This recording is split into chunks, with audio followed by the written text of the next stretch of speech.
Hello Bookles, my name is Cam and I'm here today with a video featuring the top 5 worst book to movie adaptations. I'm going to be listing off the 5 movies that were based on books that just didn't do it. I'm talking about the movies that just sucked. The movies that were total horse shit. Roll the intro.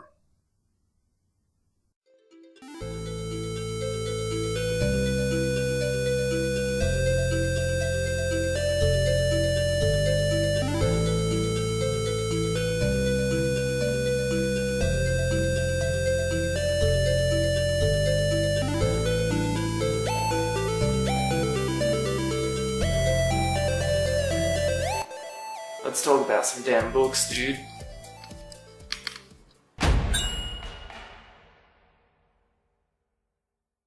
You may or may not have seen my video, the top 5 best movies that were books first. This is the counter to that. I just wanted to provide some contrast. Normally I won't do negative videos like this where I talk about the worst of things, but again I just felt like it would be good to give some contrast to that video. So the movies on this list were books first, but through the adaptation process somehow just ended up as a big steaming pile of Please keep in mind before we go into this, as a quick disclaimer, these are my personal opinions. If you do not agree, you don't have to be a dick about it. After watching the video, just let me know your opinion in the comments below, and if you think there's any I've missed, let me know. Number 1 on this list is probably the highest rated movie on this list as well, so this may actually cause a bit of controversy, draw a bit of a line between some of us here. The thing with this movie is you're on one side of the fence or the other. There really is no in between. Everyone I've spoken to about this movie either loves it or hates it. I'm talking about Stephen King's The Shining, or as the movie version would say, Jack Nicholson's The Shining, because let's face it, he's the only one you're going to remember from that movie. Now don't get me wrong, the movie has its moments like the famous "Here's Johnny!" But for the most part, what could have been a really great psychological thriller just ended up turning into a bit of a steamroll of cliches and instances of the plot going. To summarize, I just kind of felt it was a snooze fest. I tried to watch it a few times, I tried to love it because Stephen King's horror is something I'm very passionate about, and I mean the movie again had really high ratings and everyone in the most part seems to love it, so I thought, this has to be good, maybe I just missed something, I'll watch it back again. On the second time, I actually ended up hating it even more. Okay, maybe hate's not the right word, I don't hate it, I just didn't enjoy it. I can see the appeal, but it's not for me. Like I said, the movie has its moments and some of the characters are great, like Jack Nicholson and like the little kid, but again, it's just, there's a lot of moments where it's just, it bounces from being a psychological thriller to it's a movie that tries to put you on the edge of your seat, rip you back, put you on the edge of your seat again, rip you back again, and it's just, I don't feel it did that very smoothly. It could have focused more on the psychological parts before it really got to the full climax of Jack Nicholson going nuts. And I mean, it's really saying something when I felt more scared watching, well not scared, but I was more excited watching the Simpsons parody of this rather than the actual movie itself. Number 4 is something that I'm sure you were expecting to see on this list, and you're probably going to assume that I'm just jumping on the bandwagon, but I really did try to enjoy this movie. I heard about all the negative stigma before I watched it, and I'm not one of those people who will hate a movie just to be part of a group, but I watched it, and I mean it's a movie series, and at least the first one did suck. I'm talking about Twilight, and unfortunately, where the story had its really high points, the acting, it sucked. I mean, there's just one scene in particular I can't get out of my head at the start of the movie when she walks into the... When she walks into the classroom and there's a fan behind her and it's blowing her scent over to Edward Cullen, and that way too long awkward interaction between the two is just so much cringe. It went for way too long, and it's just, she looks like she's just ripped a silent fart and is hoping that no one notices.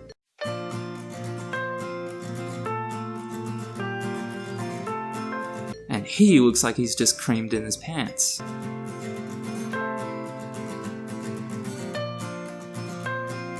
It was so awkward to watch, and it just kind of killed the rest for me. The other movies were alright, not fantastic, but they were alright. I did enjoy them to an extent, but the first movie is something I can't go back and watch. Or at the very least, if I do, I have to skip that scene because it just kind of makes me angry. Number 3 is The League of Extraordinary Gentlemen, and this was based on a comic, and it had the potential to be great. I love comic to movie adaptations, but this particular one just didn't really hold up its end of the bargain. Some people would say Watchmen is another example of a bad comic to movie adaptation, but I actually really liked Watchmen, and I thought the adaptation transition was pretty good. Can't say the same for League of Extraordinary Gentlemen. See, the problem is that you don't feel invested, or I didn't feel invested in it, because the villain just isn't all that scary, to be honest. It didn't do its job of making you hate the villain. If anything, you kind of find the villain charming and more entertaining than the heroes. And the group of heroes, their personalities didn't gel up in a way that made for good entertainment and believable connection. If it's a movie about a team, you want the team to really feel like they've got each other's backs by the end of the movie, and there was just no build up to that. It kind of jumped from one extreme to the other. The whole movie was just very choppy.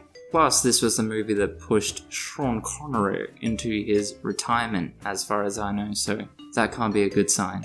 Number 4, and this I feel I may get some flack for, because although it was critically received in a bad way, there are still people that will fanboy and fangirl around this just because of who directed it and who's in it.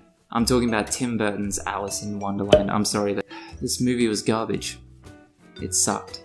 See, the great thing about Alice in Wonderland, and it's a franchise I'm very, very fond of, as far as the books go, the Lewis Carroll books as well, but the animated movie was great because although it was kind of like an acid trip and very surreal and weird, it had this warm feeling to it. A very warm but strange, euphoric feeling to it. And the movie was kind of lacking that, and when this first got announced, I was kind of excited because the characters in Alice in Wonderland are exactly in Tim Burton's niche.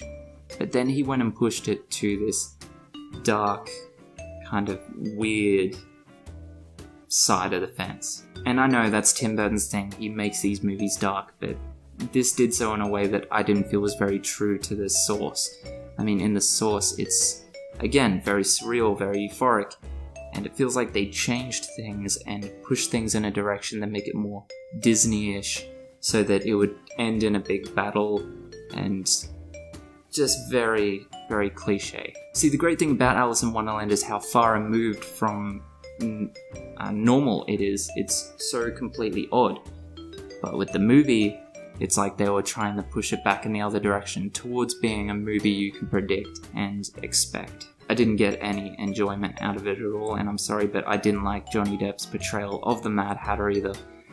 Mad Hatter's meant to be like an eccentric, crazy, but fun loon, and he didn't feel fun in the movie. He just felt kind of sad and pathetic, and you feel sorry for how crazy he is. His madness seems more like a handicap than something he embraces. Needless to say, I didn't watch the sequel, because why watch a movie that I'm probably just gonna end up not liking anyway? But I'm not gonna bag it out because I haven't seen it. It might have been great. I could have also put Tim Burton's Charlie and the Chocolate Factory in this, but I felt like one was enough, and this was definitely the worst of the two, but I didn't like Charlie and the Chocolate Factory either.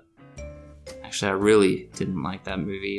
The original of that was one of my favorites. But anyway, I'm getting into it and I shouldn't be. Let's move on to the next one. The number 5, and in my opinion, the worst one.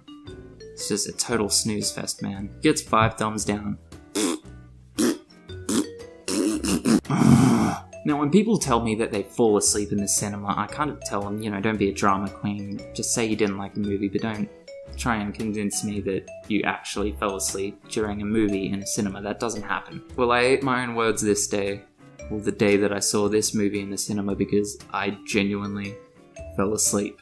I'm talking about The Fifth Wave. This movie was so boring. I mean, the first kind of 20% of the movie is kind of exciting in the natural disasters that are happening.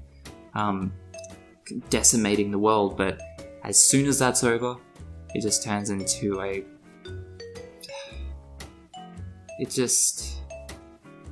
fell asleep. It's dreary, it's boring, nothing's really happening, and when it does happen, you can predict it. And don't get me wrong, I love Chloe Moretz. I've loved her and her acting ever since she played Hit Girl in the Kick-Ass movies, which I really, really love. I even didn't mind her in Carrie, which got a lot of bad reviews, another Stephen King book to movie adaptation.